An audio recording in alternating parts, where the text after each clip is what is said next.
Hey, it's Drew. I'm excited that you're here to listen to another episode of Renegade Marketers Unite. And if this is your first time listening, then welcome. This show is brought to you by CMO Huddles, the only marketing community dedicated to inspiring B2B greatness and that has a logo featuring penguins. Wait, what? Yeah, well, a group of these curious, adaptable, and problem-solving birds is called a huddle. And the B2B marketers and CMO huddles are all that and more, huddling together to heat up the coldest job in the C-suite. And now that CMO Huddles has 3 membership tiers, we're ready to inspire B2B greatness at all levels. To learn more, check out cmohuddles.com. Now, before we get to the episode, here's a shout out to the professionals at Share Your Genius. We started working with them over a year ago to make this show even better and have been blown away by their strategic and executional prowess. If you're thinking about starting a podcast or want to turbocharge your current show, be sure to talk to Rachel Downey at shareyourgenius.com and tell her Drew sent you. Okay, let's get on with today's episode. Hello, Renegade marketers. Being a CMO is not easy, even when all the stars are aligned and you're working for an organization that understands what marketing can and can't do and appreciates what the CMO brings to the table. It becomes a whole nother thing when you're the first CMO at an organization that's never had one. To get deeper insights into what that particular scenario requires, we've got a guest today who's actually done this twice. First as the CMO for Russell Reynolds, and more recently as the first CMO for Slalom, a global consulting firm. And with that, I'm delighted to welcome Sangeeta Prasad. Hello, Sangeeta. How are you and where are you this fine day? Hi, Drew. It's good to see you. I am very well, thank you. It's a beautiful fall morning out here in Connecticut, and I'm enjoying a sunny day, much needed and very well appreciated. Awesome. Yes. Well, we're in good cheer. Now, I noticed on your LinkedIn headline that you describe yourself as, and I quote, Chief Marketing Officer at the intersection of brand and demand marketing. Why those words?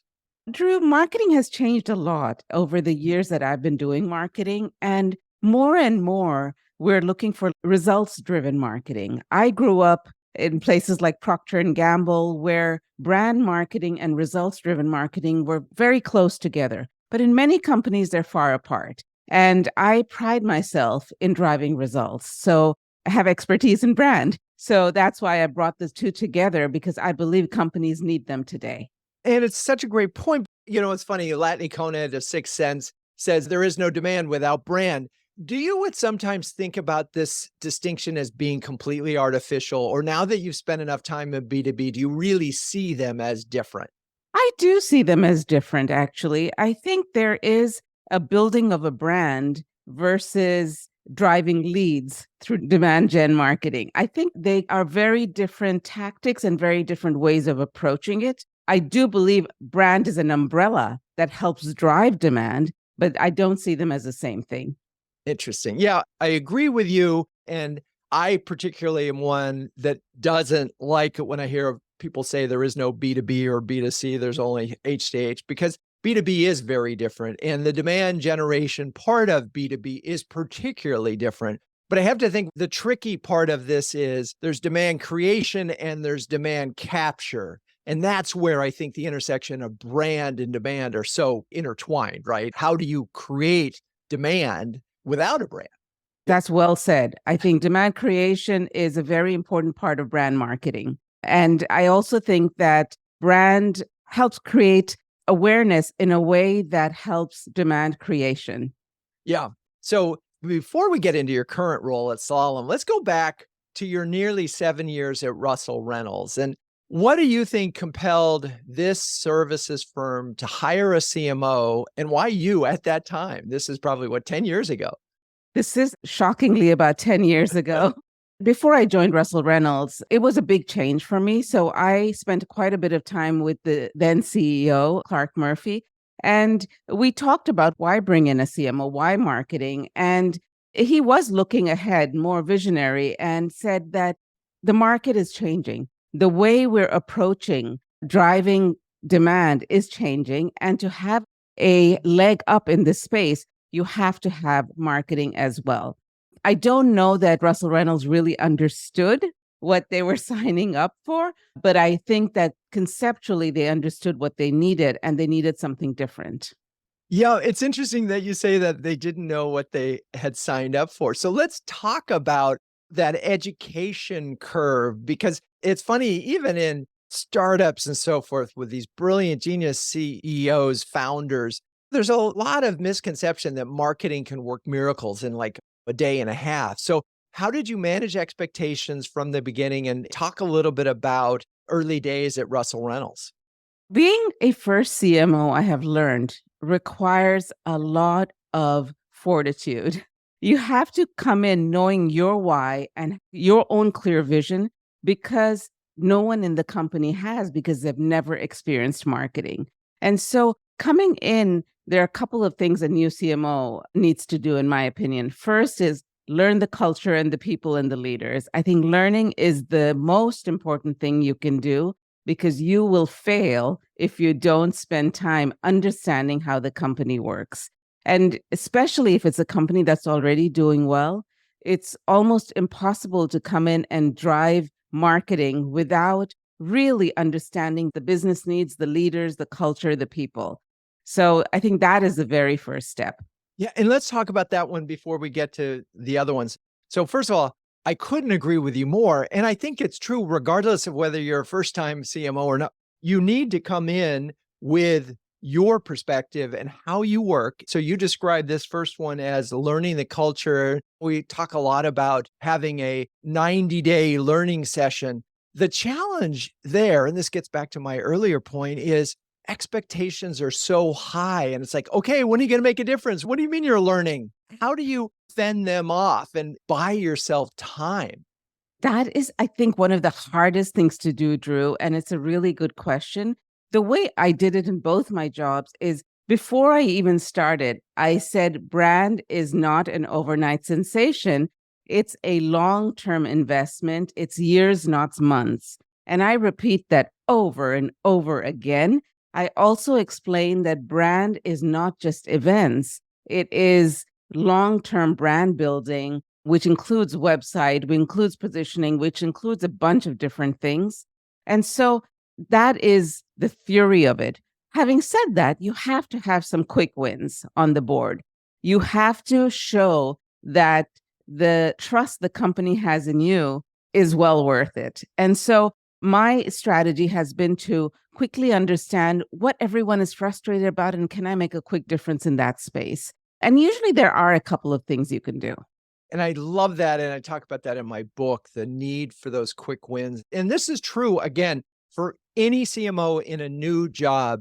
While you're learning the business and before you decide to transform it, find that quick win. And if you can find that quick win on the funnel, you're really a hero. I interviewed Ed Roush several years ago, and the quick win was getting the 800 number on the website. It was such an obvious thing, but it was a quick win because suddenly the phone was ringing off the hook. All these people were coming to the website, and he was in an industry, construction, where people wanted to talk on the phone. So those quick wins are essential. Learning the culture. And this is a pet peeve of mine. I've seen this happen over and over again over my career, where the CMO comes in and said, oh, everything the past CMO did was wrong. We need to change everything. And they decide to do that in the first 6 weeks. So talk about what are the things that you're listening for as you're going in the first 3 months, 6 months, 9 months? You talked about culture, but what are you looking to learn? You mentioned frustrations, but in terms of the insights. Both the companies that I was first CMO at were new industries for me and new businesses. And so I really had to learn the business, how it works, and what drives demand in that particular business so that I could take that and translate that into what it means for marketing. And I think that's a very important aspect of coming in is having conversations with leaders, understanding their goals, the company goals, and how can marketing accelerate business growth. That is something that every company wants to do, grow faster, do more, be bigger. And that I think is the crux of it, understanding how that happens and how marketing can help. Now, imagine you're at Russell Reynolds. There are a bunch of senior executive recruiters who've been doing this just fine for 20 years, building their book of business. And they're looking at you like, okay, so what are you doing for me? And basically, these kind of firms don't necessarily have management people who grew up, they don't know anything about marketing. They're recruiters. That's what they do. And so, as you were learning at Russell Reynolds in particular, how did you sort of find that moment where you say, oh, okay, here's where marketing could play a difference? That is a very real scenario where they look at you and go, I don't understand what you're doing here. I even had some leaders say to me, I think it's a mistake to hire a marketing leader. I don't know why we did that. We're doing just fine without you. And some of this proof is in the pudding. It's really hard to talk your way into describing why marketing works. It's much better to show why marketing works. So my strategy has been pick a few leaders who are marketing friendly, partner with them, and show results, even if it is an event done better, even if it is reaching out to people with an invitation that's better than it was before. The website is a great way to do it. And you use that example before. The website is very visible. So if you can make some quick changes, that's a big deal.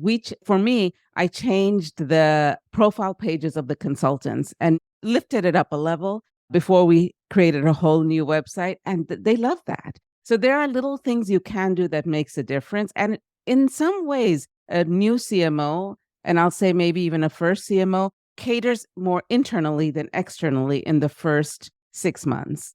Yeah, particularly at a services firm, particularly, in these fiefdoms and so forth. But it's funny, the insight that you said, find the allies, find those folks. That's no different than what it takes to succeed in B2B SaaS, where you're looking for that salesperson to help implement a new ABM program. You have to find allies and get them because they're the credible people. And again, at a services firm like a Russell's, where you've got really well-established recruiters in their particular industry who have a massive book of business, but they might realize, you know what, she might be able to give me 10%, 20% incremental. That would be pretty awesome. And then there's another little nugget in there, which is make the execs look good. How do you go wrong there? 100%. Oh my gosh, that's amazing. Okay, just finishing up on Russell Reynolds, as you look back on that, was there something that you're particularly proud of that you were able to do from a brand standpoint while you were there? A couple of things I'm really proud of. One is we rebranded Russell Reynolds. We created a new look and feel. And Russell Reynolds had never been rebranded in its 60-year history. And so doing that was a very big challenge internally. There are a lot of leaders who felt it was absolutely unnecessary and no new look would work better than what they currently had. Once we rebranded and showed how that would look externally, we got a lot of converts. And then we reflected that in a new website and a new positioning. And so overall, I think we changed Russell Reynolds from more of an old firm to much more modern, forward-looking consulting company. Interesting. Yes. And that would be the sort of pivot is we're headhunters to we're consultants. That is a big move. And the old school would have been there. How did you sort of measure the effectiveness of that? Because you've got internal audiences, which obviously if they don't buy in, forget it. But also from an external standpoint to see whether or not this new branding had an impact. It's almost impossible to measure results directly from branding because there are so many touch points outside of branding alone where you use branding that it's impossible to say what drove the result. However, I will say that Russell Reynolds grew faster than it had ever in its history during that period of time. The new brand was adopted across all consultants in the work they were doing, and they were getting a lot of positive feedback.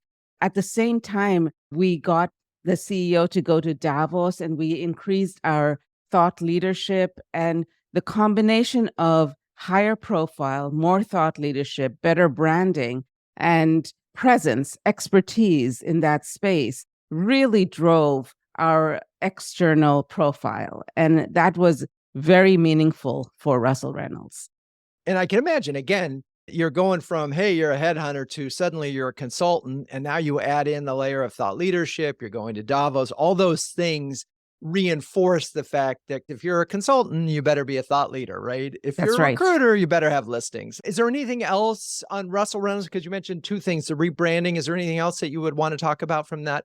One thing that was a little risky, we did a cartoon series that poked fun at recruiters and the work we did. I think it did it very respectfully, but it was a little bit unusual. And I would say our leaders were very supportive, but there were a lot of consultants who were a little bit nervous about it. As we know, you can't really do a breakthrough marketing without making someone uncomfortable. And so we did make people uncomfortable, but it was a huge success. People really remembered the name Russell Reynolds because of these moments. And we got emails from customers saying, "Oh, I fell off my chair laughing when I saw it. It's so right." And so we touched people in a different way, which was really important. Thank you for sharing that. It's just B2B was well known as business to boring, and just a touch of humor makes a huge difference. I talk a lot about in my book about this family-owned business called Case Paper, which just has a brilliant sense of humor in everything they do, and it helps them across the board from a recruiting standpoint, from a retention standpoint, because you're suddenly doing business with humans that have a sense of humor and laugh at themselves. So kudos to you for bringing that to them. Okay. You got your 7 years in, it's mid 2020, pandemic had already started, and you made the switch to marketing executive search to marketing consulting.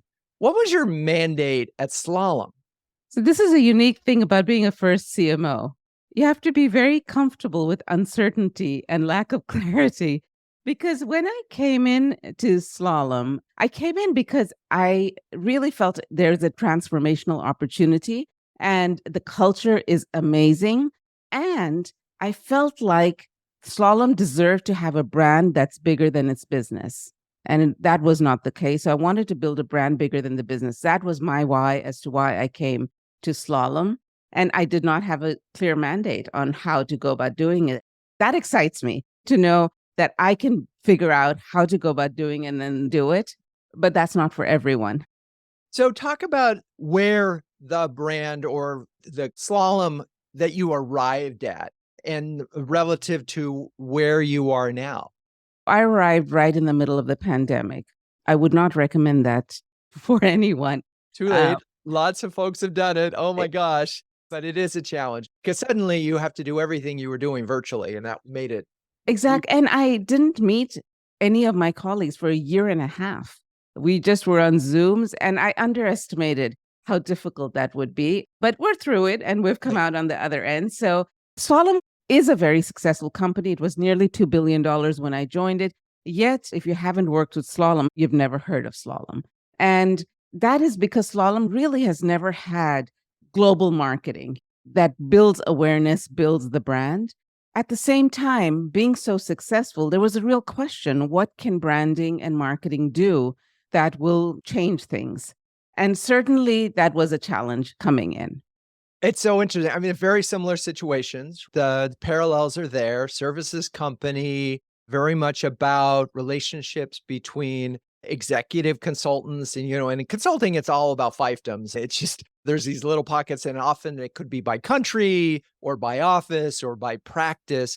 But all these individuals are building their book of business and, they use language like eat what you kill. I mean, this is very much the way most consulting firms grew. It's right through the partners and their ability to develop relationships deeply with big companies or mid-sized and, just keep repeating that. So talk a little bit about those early days. I mean, obviously it was harder. What did you sort of start to hear? What were some of the frustrations that you found?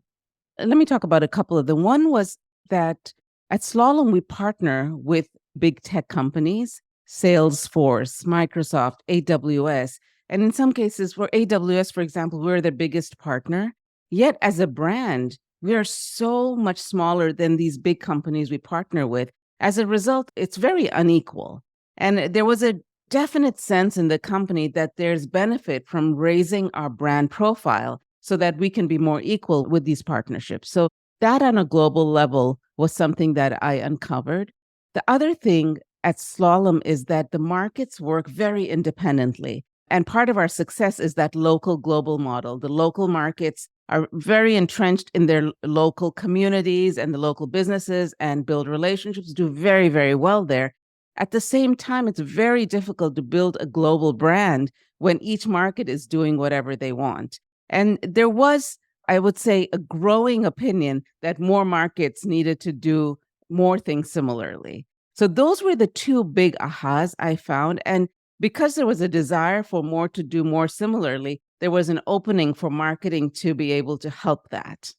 Interesting. Because what you were describing is a scenario where what they do at these offices was different. Maybe even how they did things was different. And of course, in all of this, there's that opportunity to unify by why. Because regardless of the how or the what, you probably can find a common why. But it's hard in consulting because let's face it, you've got clients and your job is to help those clients succeed. That's the sort of what consultants do. So talk a little bit about the process of repositioning Slalom, which, and again, I'm guessing that's what you did because I don't know the before after story. Yes, that is exactly what we did. Slalom has a very strong culture. We're a purpose-driven company, and the core values and purpose are why. And that is, people take that very seriously. So what I tried to do was not change the why that we exist, but to put words to it so people are united around it. And one of the things that we take pride in is we're very people-centric, we're heart and head. We bring our whole selves to work. And every customer I spoke to, every partner I spoke to said, interacting with all of you feels different, feels better, feels more fun. We like working with you. We like partnering with you, which is not the case with many consultancies that they work with. And so I tried to really capture that to explain externally and to unite internally all the great things that we do. And we captured it in two words, which is fiercely human. And we took that, then we rebranded with that as the essence and changed the look and feel. Okay, let's get into why fiercely human.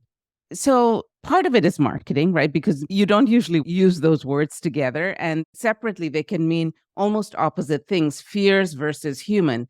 But together they have stopping power. They make you think, oh, this is something different. You could say I'm innately human, very human, seriously human. You could say all of those things that doesn't have the impact of saying I'm fiercely human means we come with passion and we're human along with it. Yeah, it's funny. The essence of storytelling is to find those two slightly competitive notions and putting them together. I mean, I love Angel Soft, strong and soft, Yes. right? But that creates the opportunity to tell the story. So you get to fiercely human, two words, which how does that manifest itself internally? I mean, what does that mean from a behavior standpoint? What changes? I mean, yes, this was a purpose that you've articulated that existed beforehand, but somehow something has to change a little bit, right? And I'm wondering how you brought that internally to life. It's a really good question, Drew, because launching a brand or rebranding is all about internal first. It's getting our people to be our brand ambassadors. And I wasn't trying to change our people, their behavior, our culture. I was simply trying to express it in a way that inspired people, created pride and passion. And it didn't require a lot of selling. When people heard it, they're like, that's what I can tell my clients. That's what I can talk about. Because that now differentiates us from other companies because as our how and our what is quite similar. So why should you work with us? Because we're fiercely human and we deliver everything else that everyone else does, but we do it in a way that makes you feel different. And I think that really captured the imagination of our people and of our clients and customers. So talk about the communication process internally and what kinds of things that you did. It's two words, and Yes. with a tagline, it could become very empty very quickly. So Yeah. how do you make sure that when you say, hey, we're fiercely human, because I can use that in a sentence twice or three times, and then I'm done. You're sort of, Yes. okay, you mentioned that you're fiercely human. How did you help folks bring that to life, to use that in their day, to make it part of their go-to-market strategy, if you will? That's a good question, Drew, because I think having supporters and stakeholders with you along the journey is just as important as the launch process. We created an advisory council of leaders and influencers within Slalom. And we brought them along the journey and made sure that they understood how we got here. And so they became our voices outside our own voices within Slalom.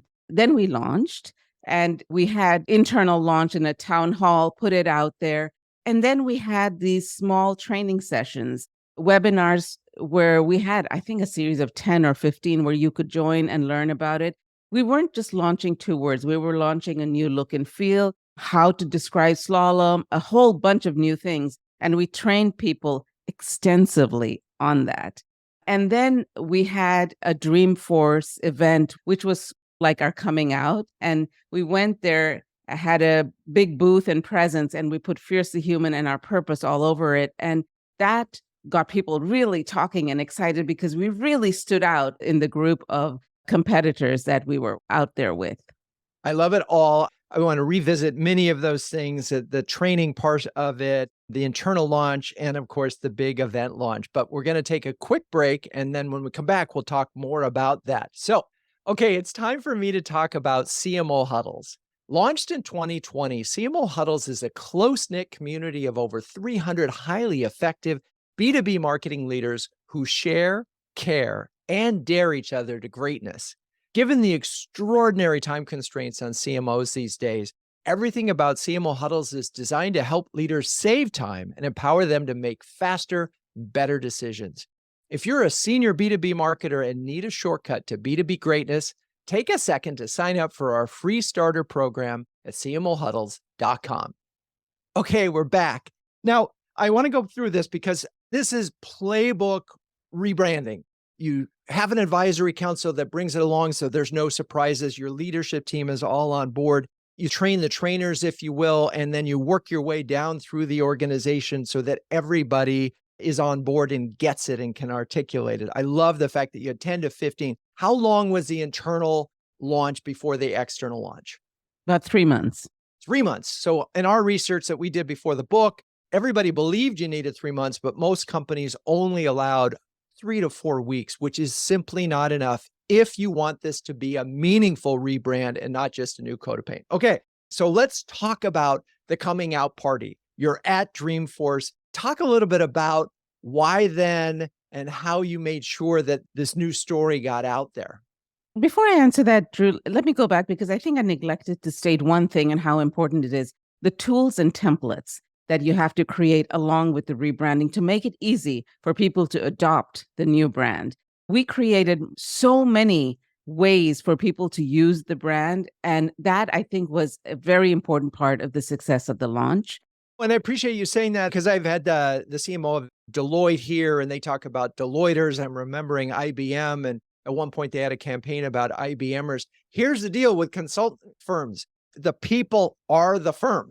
And exactly. So if they are not breathing the brand, if they are not living the brand, then you have a problem because there's this disconnect between what corporate is saying and what they do on a level. So all those tools and templates that you're describing, every single document that a consultant shares, if it includes Fiercely Human, life's good because then it gets out there. If they ignore it, you have a problem. 100%. Everyone's busy. So the easier you make it for them to use it, the more successful you'll be. I've learned that the hard way because as a marketer, you think, oh, it's so great. Everyone will adopt it, but people have other priorities. So make it easy for them. Yeah, it's reinforcing because change is hard. Change takes time. And you're really asking them to rethink how they express themselves on a day-to-day basis. Even if it was part of the culture, you're giving them the words and other sort of visual vocabulary to spread the word. And so I love it. 3 months to do that. Okay, the big coming out party. Talk about your event at Dreamforce. And again, you could put the words up there, but how did you make it real at the show? Yeah. And in consumer branding, you would go out with a big campaign and launch it. And it's a very different way to launch a rebranding. In B2B, as you know, Drew, you have to do it at more grassroots level because B2B companies don't spend that kind of money on awareness building campaigns. The biggest thing coming up after our internal launch was Dreamforce. And we have a big presence in Dreamforce because we're one of the biggest Salesforce partners. And we had an opportunity at Dreamforce to introduce the new colors, the new look, and the new positioning. And so we really went all out. Our colors, I'll say, for the brand are very different than other consulting companies. They're brighter, they're more optimistic, they're more fun. And so bringing that to life in the 3D way of a booth was really impactful. It got all of our people feeling so proud of what we did. And we had over 300 people attend, and everyone wore a slalom shirt. We had everyone wear the same slalom shoes. So we got out there, and it almost created a movement where people were coming up saying, "Who are you guys? There's so many of you out here. What's happening?" Not only internal pride, we got external people starting to ask, "Wait, Slalom, you've arrived." I've actually had strangers come up to say, "You guys have arrived."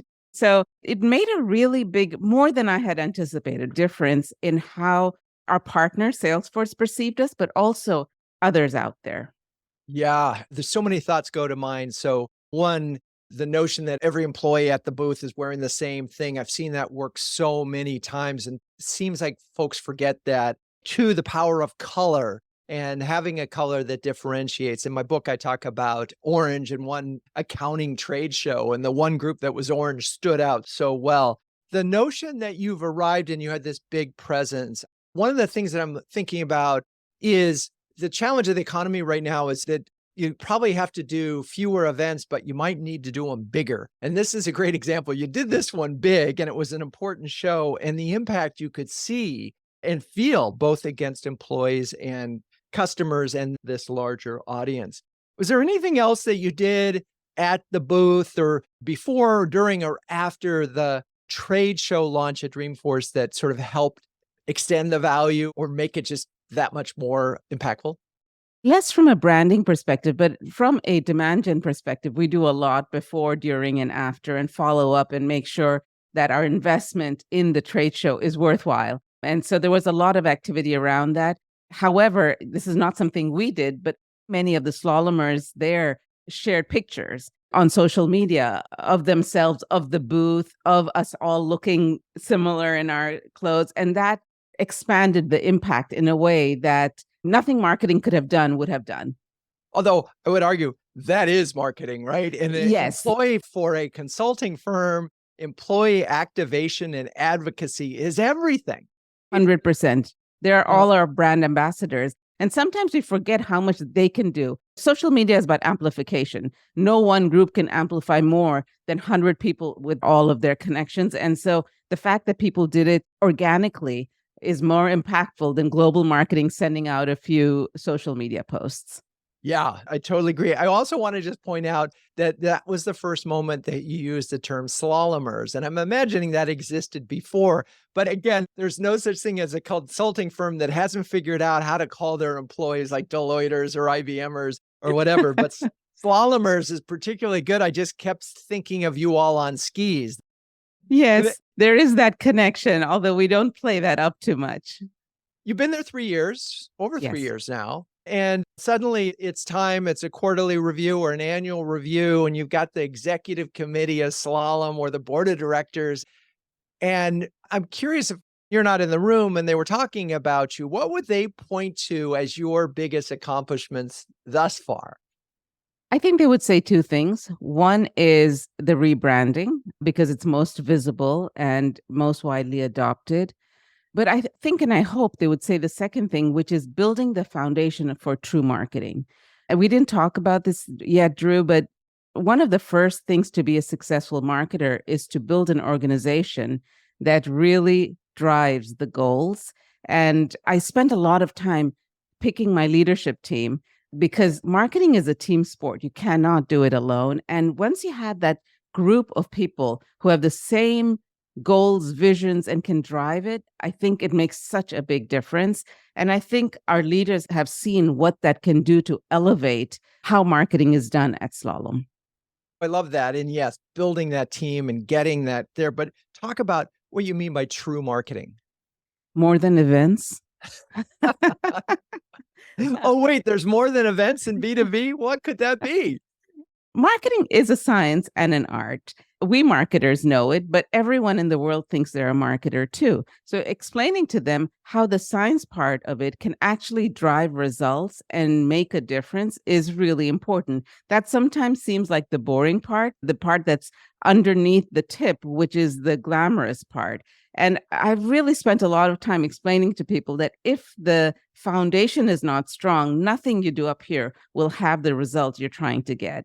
And building the foundation takes time. Getting it right takes time. Figuring out how to do it takes time. So all of that, I think we have done now. And now we're ready to take off. We are moving and driving demand gen. We are doing account-based marketing. We're doing all these things that we could not have done when I joined.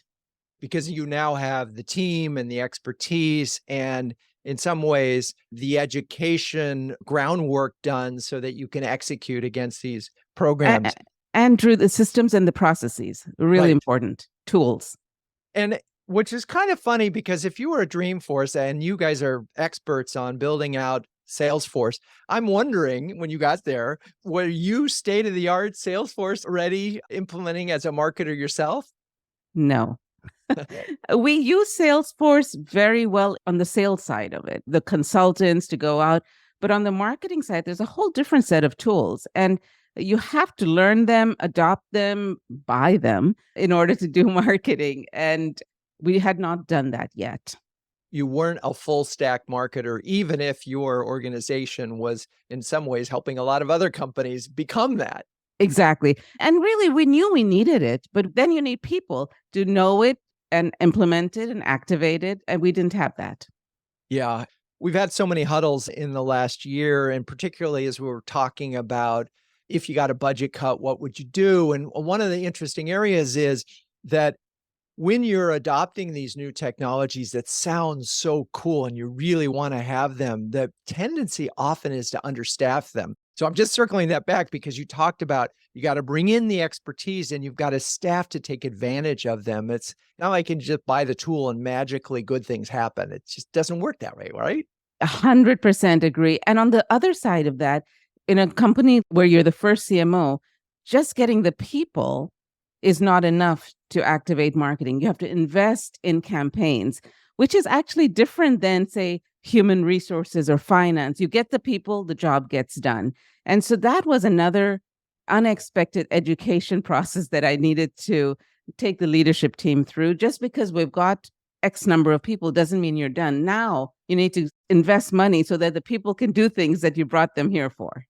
Well, yeah. I mean, rule of thumb from a marketing standpoint, if you just looked at people and programs, it should be like 50-50 in terms of That's budget, right. not 90% people, because then there's not enough money for them to do it, and not 90% programs because there's not enough people to execute. And of course, then we could take technology out of there. So we started this conversation with you promising to the world that you could balance brand and demand. That's in Yes. your profile as LinkedIn. So as we sort of wrap up this episode, talk about this balance that you're walking right now and where you are and what you're looking at moving ahead. The way I see it is it's a seesaw. Sometimes demand is higher, sometimes brand is higher. And as a new CMO, when you come in my experience for the last two, you have to focus on brand first, because if there has not been marketing before, usually the brand needs some work. At Slalom now, we've done that work. So now we need to focus on the demand side. We have the processes, the people, the teams, the education done. Now we have to activate the demand side and partner much more closely with sales than ever before to get the go-to-market action as impactful as possible. So the brand becomes less intense and the demand gets more intense. And I can see it cycling back over time where the brand becomes more intense again. Interesting. And I'm wondering, because remember at Russell Reynolds, you needed to find a few advocates. Is it the same thing in order to get the activation going, whether it's a market, because I know that you're a global firm, in order to sort of get the proof that, hey, this approach works? 100%. I think that's always true. And for B2B, more so than B2C, you have to test and learn, pilot it, get it out there, show that it works before it works, try it out. And I've always tried to find the marketing friendly leaders and advocates and partners to go out and try it. Luckily at Slalom, there are many of those. People are so willing to try new things and go out on a limb a little bit. And so that's what we do. We go out to a market or a region and say, let's try this. And if not, we'll try again and do something different. That's one of the good things that digital marketing is allowing us to do: quick, learn, and turn. And so we do a lot of that. We've talked about the rebranding, and I just want to make sure, is there an execution program beyond the brand that you had mentioned, the cartoon program that you did for Russell Reynolds? Is there anything that you sort of point to for Slalom that you're particularly proud of that's a little on the risky side? My first instinct is say not yet, but we have done a few things that are less typical of B2B marketing. So we did in some markets bus wraps with our new branding. Our new branding, the look and feel is a little bit edgy, I would say. It's more lighthearted. It has some cartoonish aspects to it. And so the entire look and feel, I think, is a little riskier than a typical consulting brand. But I think it's just right for Slalom. And we're trying to play around with it a little bit and see where we evolve to. Interesting. Okay. It feels like it's impossible to have a conversation today without at least touching on Gen AI. I know that's front and center for your firm because I saw it on your website. Talk about, at least from your standpoint, how you and your team are looking at Gen AI. The way I see Gen AI, first of all, I think it's in such early stages. We have to learn so much yet. But I love what Gen AI can bring for marketing. I think it can be a great tool we use to make ourselves more creative, more efficient, more impactful in many ways. And we did a Gen AI campaign for Slalom, and the headline is Impossible That Was Yesterday. And we have visuals that are a little bit futuristic. And we use Gen AI to create those along with Slalom humans. So what we're doing is really experimenting with practical approaches for Gen AI use. And we use it for content, we use it for creative. Everyone talks about Gen AI changing the world. I want to see how it can change what we do day to day. And I know a lot of our customers want to see that too. So we've created demos about how it can impact your business. That's what I'm doing for my business. How can it impact what I do and my team does day to day? Still learning, though, I will say. I love it. And it really is about showing, not telling. There's enough conversation, but got to use it, Gen AI. What I liked and appreciated, and I did notice the footnote image created by a human using Gen AI. So I appreciate that. Okay, we've got to wrap up now.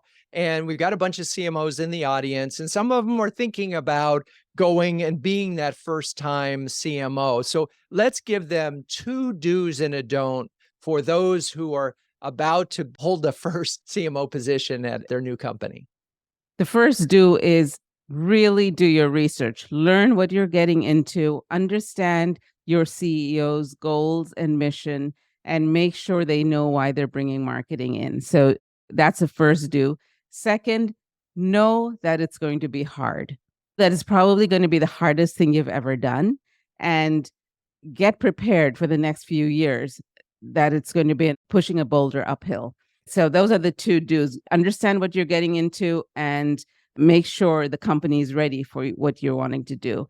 I think the don't is don't go there with a fixed mindset of this is what I have to do. This is what I'm going to do in my first day, my 6 weeks. Open yourself up to learning and growing and doing whatever is right at the moment based on the research you do once you get in. Yeah, and I love that last one, and because there are things that are just different about every single company and every single category. And if you sort of come in with the framework of this is how I solve every problem, you might miss something because it's sort of the old nail and a hammer thing, and got to be open to that. So I really appreciate that, Sangeeta, and thank you so much for joining us. And thank you, listeners. If you found this episode of value, please thank Sangeeta on LinkedIn and do me a favor and rate us on your favorite podcast app. To hear more conversations like this one and submit your own questions while we're live, we stream to my LinkedIn profile. That's Drew Neiser. Join us on the next CMO Huddle Studio every other week. Renegade Marketers Unite is written and directed by Drew Neiser. Hey, that's me. The show is produced by Melissa Caffrey, Laura Parkin, and our B2B podcast partner, Share Your Genius. The music is by the amazing Burns Twins, and the intro voiceover is Linda Cornelius. To find the transcripts of all episodes, suggest future guests, or learn more about B2B branding, CMO huddles, or my CMO coaching service, check out renegade.com. I'm your host, Drew Neiser, and until next time, keep those renegade thinking caps on and strong.